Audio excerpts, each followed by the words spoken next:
Hey, everybody, welcome, welcome, welcome. It's so great to have all of you tune us in and turn us on. I'm just so thrilled today to be talking with all of you. And I know you all have been emailing and connecting with us about the things that we're planning to do here during this time that we live in. So, why America has gone from coronavirus stress syndrome to coronavirus mass hysteria and psychosis with Dr. Carole Lieberman today, my very special guest. And this is a question that has both of us, I would try to say, this has been a pondering question. But there may be some things we share with you today that would give you some insight. But even more important than insight today is to give you some things that you can do, things that will help you along the way. I will say this today that both of us, right? Dr. Carole, for sure, she and I are both have been plugged into podcasting, what people call podcasting, longer than most people. And believe it or not, we have our origins, I think, in the same place and same network.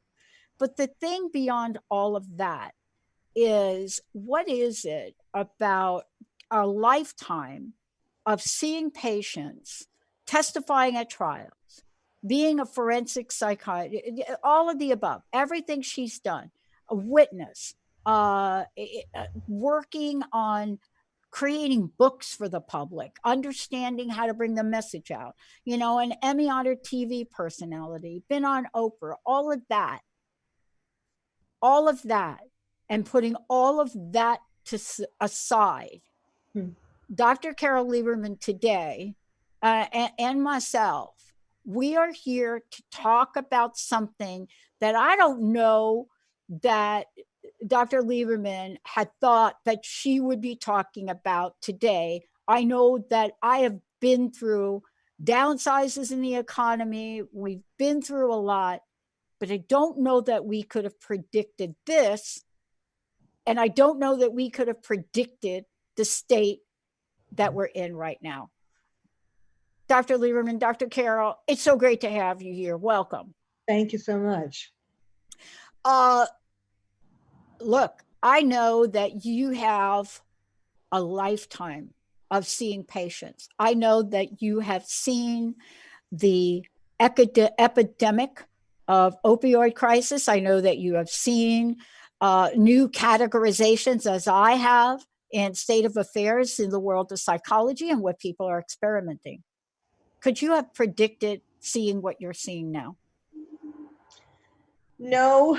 The only thing it makes me think of when you ask me that is, this after my MD, I went to UCLA to get a master's in public health. And I got an NIMH grant to study epidemiology, and I used it to study how the media can help people prevent and treat various illnesses. And so I had all these courses, and I remember one of the teachers saying that, we had eradicated smallpox and we eradicated all of these various things, but that we shouldn't get too cocky because some pandemic or epidemic could still come back, and we could have such a similar kind of thing as we had in the past.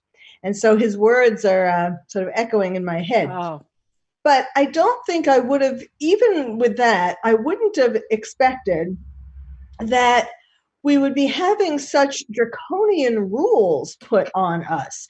That is the part that bothers me the most. I mean, of course, coronavirus is horrible. We don't have to, everybody knows that. But what I am more concerned about is the rules that are being put into place, such as for self-isolation and all of that, because that too has lethality. And I think that the mayors and governors aren't realizing that, don't know about that, or if they know, they don't care, or they've chosen to, this way of doing things instead. But it's the lethality that we're going to be seeing this more and more, the lethality of being isolated, depending, of course, upon how long we're going to have to be isolated. But that lethality is going to turn out to be worse, higher than coronavirus, at least in the United States. Yeah, I'm right there with you. I am so right there with you because, well, first of all, I have talked about my family's history. I have a mother who committed suicide when I was 6 years old. Hmm. Now, when you have, and pretty much buried all three of my sisters, um, when you have something like that, you get to see isolation and loneliness up front. My own personal story, my own personal stories of addiction, recovery, whatever you want to talk about. I understand isolation, but we are not even scratching the surface with what you're talking about. You know what it reminds me of? Okay, so I'm going to go like cheesy old school on you for a minute. You know the iceberg picture? Like with the iceberg and the tip is above the water and the rest of the iceberg's down there. Right? That's what you're talking about to me. Yeah. Yeah. And let's just talk about what kind of isolation we're talking about. So I work with people in senior centers. I do Mm. volunteer work. You know, I mean, I'm very much part of this community. And we were talking the other day, and somebody asked the question, well, we're not picking folks up on the buses anymore. And the people that generally come to their homes are not coming. Mm. And then the question came up, well, what are those folks doing? Mm. And then you know what the answer was? Oh, well. And I thought, what? But let's talk about the fact that here we are, and not everybody has CNN. Not everybody in the world even has access to what we're doing here today. What do you think is the level of symptoms that we will start to see with folks in isolation? There are going to be so many different kinds of problems. First of all, just isolation in itself. There have been studies that, in case these politicians wanted to check it out, there have been studies, as you obviously know, about the impact of isolation on our bodies and our minds. I mean, way before coronavirus. And so some of the things that it affects is particularly our cardiovascular system with heart attacks and strokes. It affects our immune system. It affects hormones. I explain it as anything in your body that is vulnerable. Like we're all born with genetic predispositions to various illnesses. And then, of course, things happen in our life that make us more vulnerable to certain things. And so, wherever you are vulnerable, the stress of isolation is going to affect you. And then, and then of course, with the whole coronavirus stress syndrome that I came up with, the reason why I've been trying to tell people about that so much is because the most important thing I think that we need to realize is how stress, whether it's from isolation or just from watching too much television and thinking we're all going to die because that's what they're telling us, right? Yeah, yeah, You turn, it's you're going to die. That's the message. yeah, yeah, So the stress of that is affects most of all affects our immune system. And what do we need most in this era of coronavirus? Our immune system. So instead of trying to figure out for the average person, because the scientists can't figure it out yet, how many feet we're supposed to be from each other, or how long a coronavirus sits on the shelf, or all of these things, what's important is keeping yourself as healthy as possible, doing things to lower your stress, doing things, the things that our mothers taught us or our fathers taught us that we learned as little kids or our teachers taught us. Wash your hands and eat healthily and take vitamins and get enough sleep and get enough exercise. And of course, the recent thing in California is that, it's probably in other places too. yeah, I mean, we're supposed to stay inside our house, but in California this past weekend, a lot of people apparently went to the beaches. yeah, And it wasn't as bad as Florida, right. in Florida. But we've been having a lot of rain here. And so when a nice day occurred on a Saturday, people went to the beaches. And so now we have this rule that you can't go to the beach and you can't also go on the hiking trails. And one of the things that is so important for people to do is to exercise. Yeah. That, they don't have to stay or go in clusters like on the beach or on a hiking trail, but to close off all these different opportunities is not healthy either. Yeah. I mean, I want to ask you this question, Dr. Carole, right? And we're going to skip this break. I wonder what the people that are making these guidelines are watching. Yeah. Now, I will tell you, in the past week, I have gotten more Italian jokes, and this is not a laughing matter. I have gotten more conversations, more comments, more emails about whether or not I'm taking extra precautions because I'm Italian. Huh. And I'm thinking to myself, I must have missed the memo. I must have missed the memo. Then I get the other emails because guess what sport I play? Like a crazy person. What sport do you think I play? Table tennis, ping pong. Then I get the other email. Oh, yeah. Oh my God, what are you doing? Are you not playing? Are you what? And I'm like, why? Well, because it's the Chinese virus.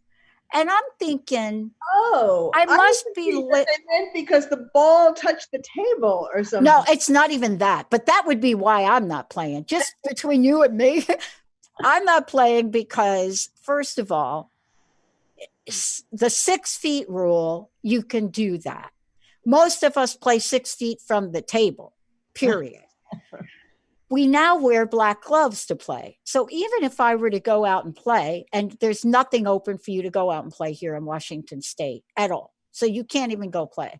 But if I were to play, I have a way to take, this is going to seem bizarre, but you can take a CPAP machine or an ozone generator and you can put all your little table tennis balls in there and clean them up. Yeah. But that wasn't the comment. And so let's talk about how we started this show and talking about how we went from a stress syndrome to mass hysteria that even has to do with race. Yes, boy. And people don't get it that I mean, I don't think you've gone to Italy in the last few months, have you? Only through Zoom. I don't think, but we're not really thinking this through. And so your help today and you and I working this through about what people can do. And we're not just talking about a couple of folks that may be home with their dog or their cats, but you've got your little kiddos home, let's say.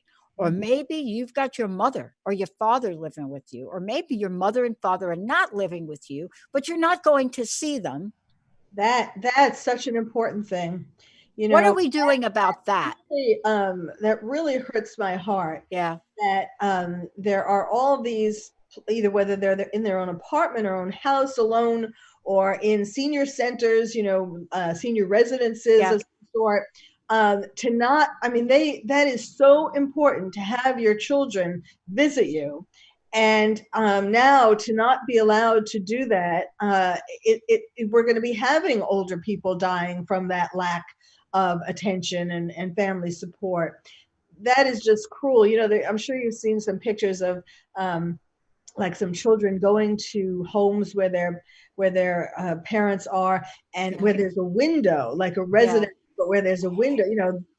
Lucky for them, but most of the seniors are not going to be next to a window where you can sit outside and talk on the phone.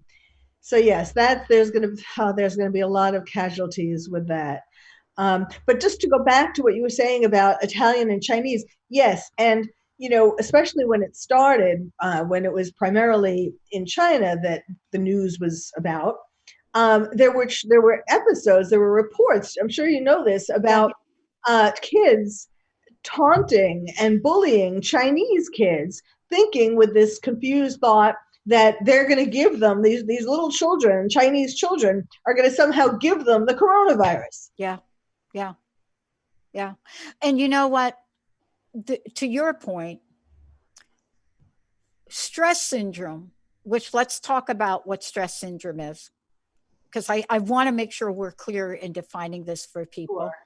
and what the scale is, what it takes to go from stress syndrome to mass hysteria, because we need to talk about that, Dr. Carole. And the reason we do is if we're not telling people to observe oneself, figure out where you are in the scheme of things. If we can't say, let's talk about where you are, and there are healthy levels of stress, just like some people believe there are healthy levels of fear, there are healthy levels of different things. But when you go from that to mass hysteria, it takes on behavioral characteristics we need to talk about today. We need to talk about these things today.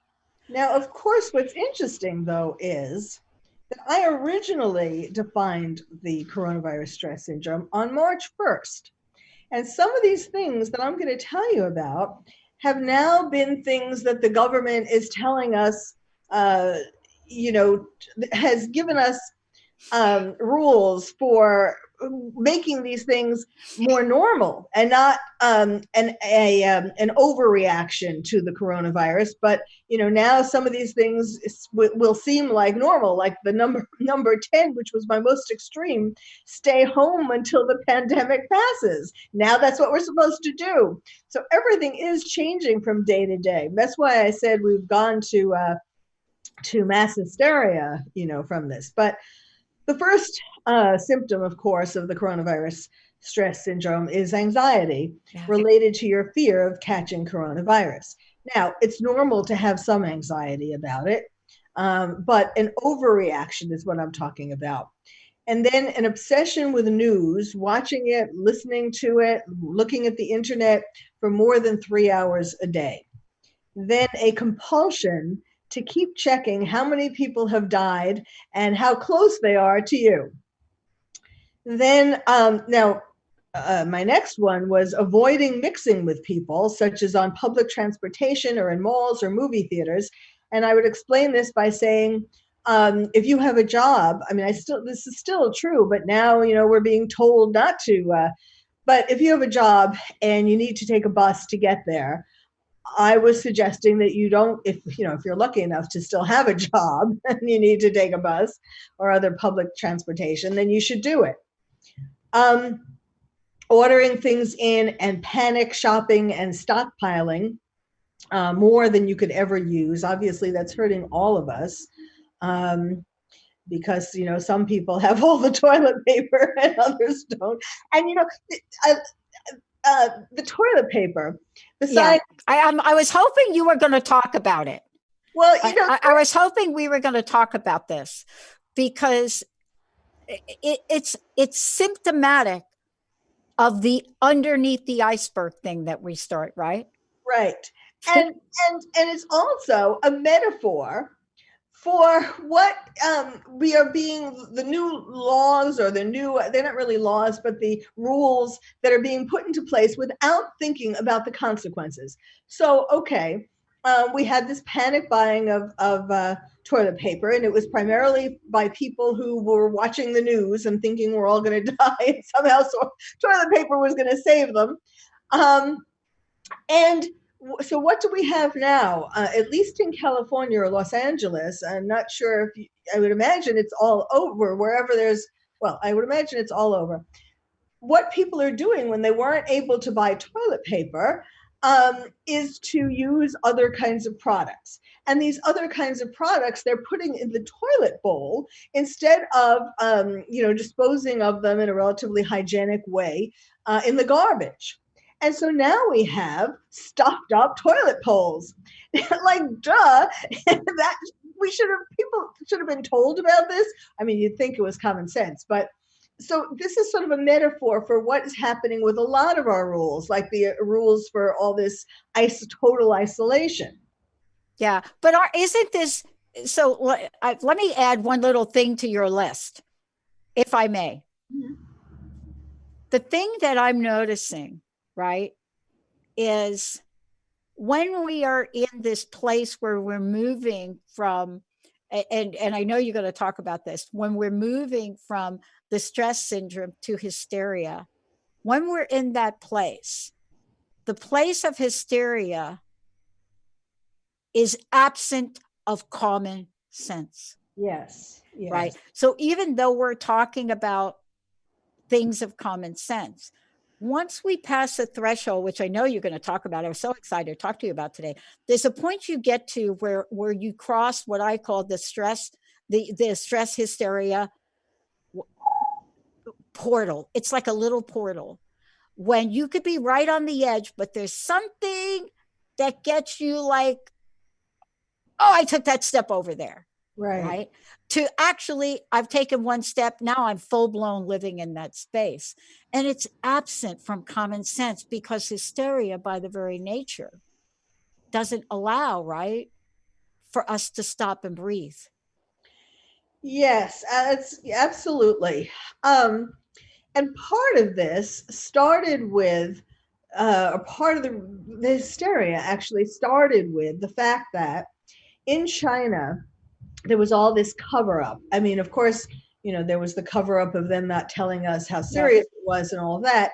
But even the things that kind of leaked out about the people they were killing, they were putting in isolation, not because of coronavirus, but because they didn't want them to spread the information. Like there was a man, there was the first doctor who was giving information to his buddies from med school when he saw the first cases and he recognized that it was something different than they had ever seen before. And they quickly shut him down. And then he got coronavirus and died. And then the next man was this man who went around taking pictures of people in these makeshift hospitals in Wuhan and showing and in body bags and showing people just how bad it was. And we don't know what happened to him. I mean, he's not taking pictures anymore. No. Um, so all of this was really scary to begin with. And then, of course, just the nonstop media all about it. And, I had mentioned about being in public health school. Yeah.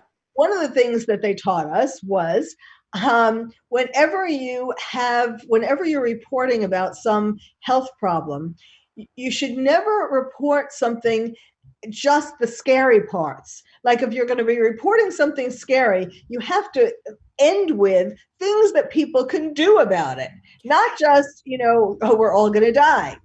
And yet, for example, so many of the stations call it when they're going to do some report about coronavirus, the coronavirus crisis. Stay tuned for the coronavirus crisis. Yeah.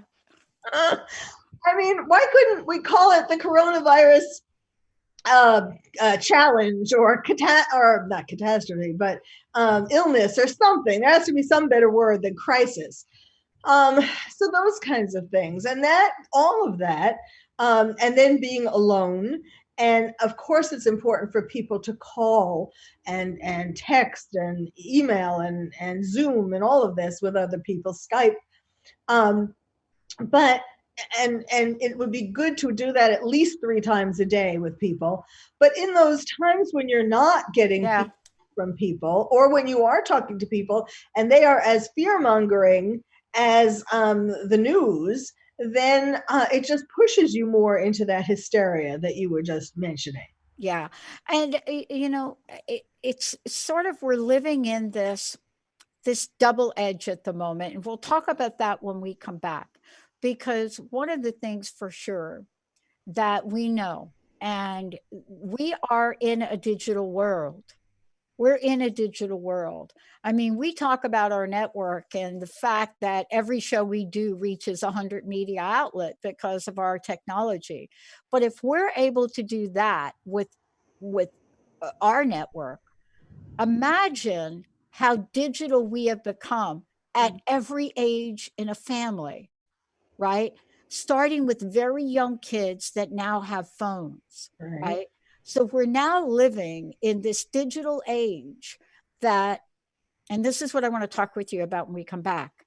So we have the grand order to self, right? To actually self quarantine. Then you have the family, then then brings on more rules, more regulations. I'm going to take your phone from you. And so this is the ripple effect of what's happening. And so when we come back, I want to talk about how we go from mass hysteria to what's happening in communities, but family hysteria, which nobody's talking about. Let's take, oh my God, I can't wait to hear what we talk about here. Dr. Carole Lieberman joining me here today. When we come back, I'm going to provide you a lot of information about how to find out more about her, my very special guest today. We are also taking your calls, 1-800-930-2819. If you are watching us on Facebook.com/Transformation Talk Radio, put your questions in there. We'll do our best to get these on air. We're going to take a shorty. We'll be right back.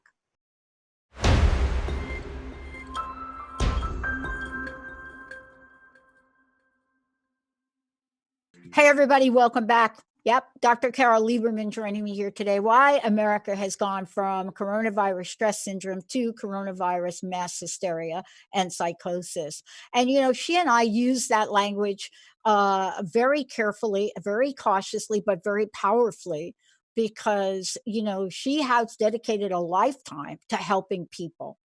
And should be no surprise to all of you that she is out in front of this or trying to be out in front of this as we are. Dr. Carole, before we finish, you know, the 10 points that you were making, and you're going to be talking about something new that I think is super important. How do people find out more about you? How do they find out about the work you do, your publications, all of the above? Well, my basic website is drcarole.com, which is drcarole.com. And then another website that's helpful in this particular coronavirus time, because a lot of the same things apply, is actually after 9/11, I became the terrorist therapist. Yeah. And so my website is terroristtherapist.com. And one of the things that I did, I've written 2 books and I've done a lot of things to help people cope with the ongoing threat of terrorism. And my latest book is Lions and Tigers and Terrorists, Oh My, How to Protect Your Child in a Time of Terror. And a lot of the things, a lot of the help that I give in that book actually can also apply to this kind of trauma as well. Yeah. Oh, seriously. I mean, and I know we could do a whole show on this, but if we look at terrorist attacks, right? Terrorist behavior and what happens to people that are traumatized by it, Exactly. I would imagine that folks are going through something quite similar. And we haven't even talked about, you know, what happens after this and PTSD from it. So, but I want to go back to have you go through your list. And I am curious to hear you talk about what you've discovered new in this. Okay. But you know, you mentioned PTSD, and that kind of goes with one of the symptoms of coronavirus stress syndrome that I mentioned, sort of related, a warning. When 9/11 happened, they did studies that showed that people who watched hours and hours of television about 9/11, particularly the Twin Towers falling, developed PTSD themselves, even though they were nowhere near the Twin Towers. Right. And I think we are going to be seeing that after this too. People who watch, because PTSD has to do with there being a life-threatening, a fear of a life-threatening thing happening to you. And just like a terror attack, coronavirus is a life-threatening thing that could happen to you. Of course, most cases, it's really important to emphasize this, most cases have mild symptoms. But anyhow, to get back to, let's see, up to number 7, calling in sick to work when you're not physically ill, or keeping your children home from school when their school hasn't closed. Then 8, something that we were touched on before, xenophobia, the you know, being afraid, crossing the street. Well, now it's sort of past, but being afraid of being near, let's put it that way, people from China or from Italy or from any of the other countries where this was a hotbed. and then wearing a mask. And of course, we see people going around wearing masks, even though we've been told not to, except for doctors who are with a lot of coronavirus patients. They need it much more. They're being overwhelmed with the virus. And then the last one I mentioned, staying home until the pandemic passes. That was at the time, that was an overreaction. Now we're being told to do that. Yeah. And, part of this too, and what we're talking about is we're talking about what are the actual emotional, mental, psychological, but more importantly, behavioral things to me. When I mean by behavioral things, I'm talking about to what extent one will go to flip the switch from stress to mass hysteria. Do you know what I'm saying? Uh-huh. What it takes to flip that switch from one to the other. And I'd like for you to talk about that for a minute because we're in a crossover moment and I don't think we know it. I don't think we know the crossover moment we're in. And it's the moment by which maybe all reasoning and common sense takes a back seat, right? Where we decide we need to buy 100 boxes of gloves. Or what we need to do is every time we walk through a doorway, we're bringing something to wipe off the handle. And I'm not saying you shouldn't take care of yourself, but there's a point by which you're isolating to the point where I worry, even after everything is said and done, and we say it is okay to go back out, I wonder if we will be able to do that. Yes, or if people will be so scared of what's out in the big bad world, including other people. I mean, that was one of the things, we went from panic buying toilet paper to some people panic buying guns. Now, I'm not saying anything bad about guns, particularly. I'm just saying that if we're all holed up in our house and having this mass hysteria, this psychosis, and more people have guns, and someone comes to your door when you're not used to, when you're losing your humanity by not mixing with people, that's a very dangerous combination. Yeah, it is a dangerous combination. I want to ask you something interesting about this. I mean, we talked briefly about isolation. Isolation isn't always the same for everyone. And I just want to give you a perspective. My friend said to me not too long ago, she said, Pat, you're probably doing pretty well with isolation. And I looked at her and I said, well, what do you mean? And and she said, "Well, aren't you the one that scored so high on the introvert scale on the Myers-Briggs? They make you take it like 4 times." I said, "Yeah, that's true. That is me." And so what that is like for me, maybe it'll take longer for the isolation factor to hit me. But more importantly, I have a job that connects me to the public. So there's isolation and then there's isolation. And we're not talking about real isolation for people, the kind of isolation for people that are causing them to ask the question, do I have what it takes to live, to continue to live? Right? Yes. You talk about the point. How do you get to that point? Well, psychosis is being out of touch with reality. And when all you're feeding yourself all day is this news about this horrendous thing that's going to kill you, and then you're not really interacting with people, and so you're not getting reality, you're not getting normality in your life. Um, and so you start to believe the things that you are going to die. You start to, and again, the lethality rate, the percentage of people who die, really, it is still around the 1% for the United States. The lethality was higher in China and in Italy, and that is what's bringing the worldwide lethality rate higher. But it is really not. The actual flu is higher than the coronavirus. And that somehow in news reports, that is now getting buried. They were talking about that at the beginning, and for whatever reason, they're now kind of burying that.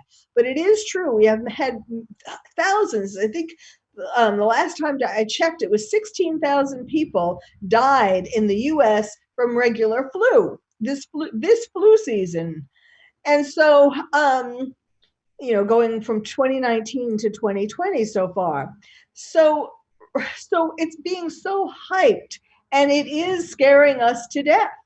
Yeah. And if we don't, the less reality we have in our life that is calming us and that is bringing us back to normal life, the more we're going to just get sucked into that. Yeah. And I think that, here we are, right? And just the idea of not turning on the TV, that act right there alone scares people beyond imagination, Yeah. because that seems to be our go-to Yes. for information, either that or the internet now.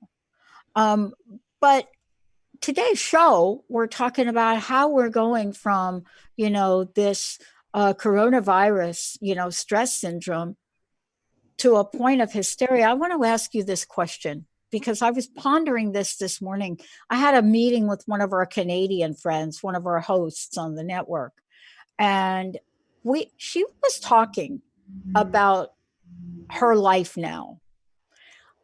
And while she was, as we all are, very aware, she has her kids with her. They're all together. She had a different calm about herself, and a light bulb went on for me about why that might be. Mm-hmm. And she said to me, "Yeah, we have a national strategy." And I thought about this. And she said, "We are approaching this as a nation, right? We are not taking the province over there of Ontario and the province over here where BC is and Saskatchewan in the middle. And we're not competing. They're not competing for the resources." And I hadn't thought about this until I was watching our governor. We are in this country, even with what's going on with the coronavirus, we are now entering a level of competition between the states for resources that sounds like it's coming from some Orson Welles, right? Mm-hmm. And that is a dimension here that isn't at these other places. Do you know what I'm trying to say? I mean, this country is approaching it very differently than these other countries. And I wonder what the fear factor of that is. I think it goes to the fact that this came at a time when our country is more divided than ever politically. And people were fighting like that, even not just the states, but like one state against the next, but even within the states, the political parties. I mean, even now where that's coming up, where in terms of the packages that are going to be passed and all of that. So I think we're a more contentious lot on the whole than Canadians. I mean, after all, they have the national health system. Not that I think that's a good idea, but I think that maybe they are more cooperative than we are. So let's get back to where we started. Stress syndrome, hysteria. So I want to talk about the darkest side of hysteria and the solution, right? So what I mean by the darkest side is the idea that I'm done. I am so past the point mentally, emotionally. I just can't go on. When you have a headline that calls the coronavirus the sneeze of death. Yes. And not everybody here has access to the same tools. People don't believe they're going to live, and they really question their own strength to continue. And that's why for us, we're planning an entire channel to bring positive messages around this. But people are not wanting to go on. What do we do with those folks that are most vulnerable anyway in the suicide arena? Well, it is really difficult when we're being told not to be with people, to even psychiatrists and mental health professionals I'm giving my patients a choice. If they want to come in, I'm happy to come in. But if they want to do it over the phone or over Zoom or whatever, I'll do that. Um, but, to go to, and it's not as good as being in the same room as with someone. I actually just today, fresh off the drawing board, I guess, after reading about and having thought about this before in terms of isolation, that this is the ultimate worst possible consequence, which is suicide.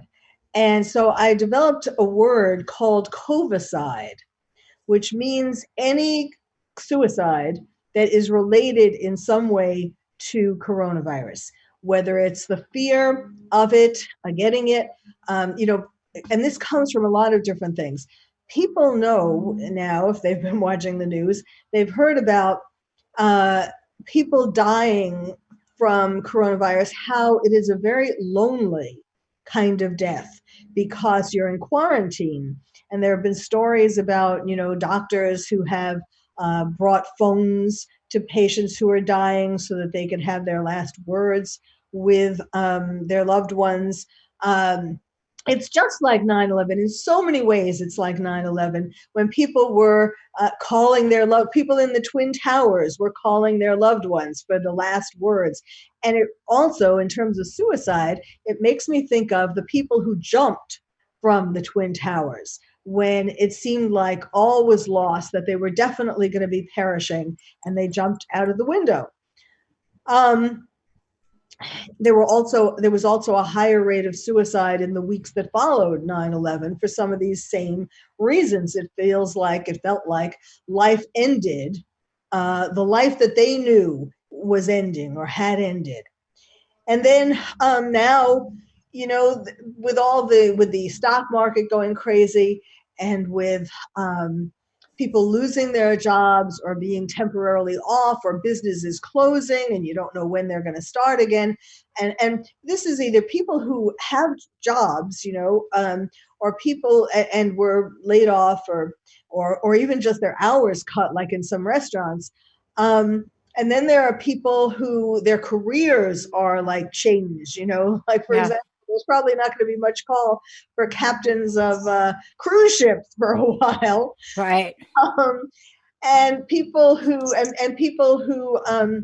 are entrepreneurs, and where it's very hard, of course, to sell things. I mean, yes, there's the internet, but it changes everything. So people who have devoted their lives to some career that they love, and now they're afraid that, is it ever going to come back the way it was? And then, of course, you mentioned about families being isolated together. That's either going to make or break families, make or break Yeah. relationships. Yeah. They're going to find things about each other now that they have more time to fall in love, and discover things about each other. Or they're going to be reminded every day by the things that really irk them about the other person, that was okay once they were going to work and didn't have to be with them 24/7. But now that they do, can you imagine the things that bother you about somebody having to be with that 24/7? Oh my gosh. I was talking to a friend of mine who sent me a message and said, OMG, you're so right about this. Because what I said to him is, you're going to find out more about your family and your kids than you probably could have in a lifetime. Because he's like off, traveling, working off. He just texted me and he said, OMG. He says, I just found out my son doesn't like strawberry jam. And I mean, that might sound a little silly, but what he was saying to me was, and I'm really excited to find out more. But the fact that he made a peanut butter and jelly sandwich, right? Because he's trying to help out and he sits down with the kids and he's putting the sandwich together and he puts it as a strawberry because he likes strawberry. And his little son pushes the plate away and says, Dad, this is from the kid. That's so yesterday. I don't like strawberry. Oh my gosh. I mean, it's precious at some level. It's precious, right? Well, yes, and a lot of families really don't spend enough time these days. I mean, the family dinner, which was like the most important time of the day, has gone to by the wayside for so many families, and that this not being in touch with your kids has caused kids to have so many problems, from drug abuse, and so on. So in a lot of families, it's going to be great, but for some families, like like if you happen to have a spouse that abuses you, physical abuse, that's not going to stop domestic violence. Yeah. That will get worse. Right. It absolutely will. Alone. How do you deal with that? I mean, obviously you can still call 911, and people should, and all of that. But so there's that to contend with. And then if you've lost people, Yeah. to coronavirus, or you've lost touch, just again, the isolation, the loneliness, which has a separate stressful impact than isolation. I mean, it's part of it, but it's, well, unless you're with your family, in the same house. But I mean, the loneliness that people will feel, and actually, even if you are with your family, you can feel loneliness when you're in a crowd. So there is that too, and that adds an extra layer. So, Well, I want to make a pitch with you for a minute. I want to make a pitch for you and I want to appeal. I'm not even going to appeal to the internet companies. I don't even want to touch that for a moment, but I do want to appeal to the cell phone companies. And here's what I want to appeal to them, because no one is really appealing to them. Whether you're out there and your cell phone provider is one company or the other, I really want to appeal to the cell phone companies and have them remember how important cell phones were during 9/11. And what I want to say to all of them, whether your cell phone company starts with a V or starts with an A, it doesn't matter. I want to say to these folks, please stop trying to sell people upgrades. Please waive the next 2 to 3 months of their bill, because the worst thing that a cell phone company can do right now is make it hard and disconnect service for the only way most people may have of communicating. yes, that's a very good idea and very important. Absolutely. I hadn't realized that. I guess I hadn't seen that, the ads for upgrading, but yes, I mean, I think a number of companies are trying to give something, to donate something, basically, to help people during this time, in terms of not having to pay for the service. But yes, for that matter, cable companies for internet. Yeah. Yeah. Yeah. And I think for you and I today, in wrapping this up, we have a powerful message for folks. And I want to ask you what yours is. And I want to thank you today, Dr. Carole, and please give out your website. What's your personal message? What would you like to leave us with today? My message is, the most important thing is to not worry about, all of the rules about where the coronavirus might be sitting and all of that. Not worry about, but think about, focus on making yourself as healthy as possible, as psychologically healthy and as physically healthy as possible, with the various things that we've been talking about today, and reach out to other people and help them as well. Make a list of all the people you care about and reach out to at least 3 of them every day, morning, noon, and night. And we can get through this, but you stop believing that we're all going to die. Yeah, and here's what I want to say to those families out there. Go get yourself a puzzle and put that puzzle together on your dining room table. You will be surprised at what putting a puzzle could do that has nothing to do with your internet. Dr. Carole, website one more time. Thank you so much. drcarole.com, drcarole.com. Dr. Carole Lieberman, everyone, and you heard it here. We are all in it for you all. We're going to take a short break. We'll be right back.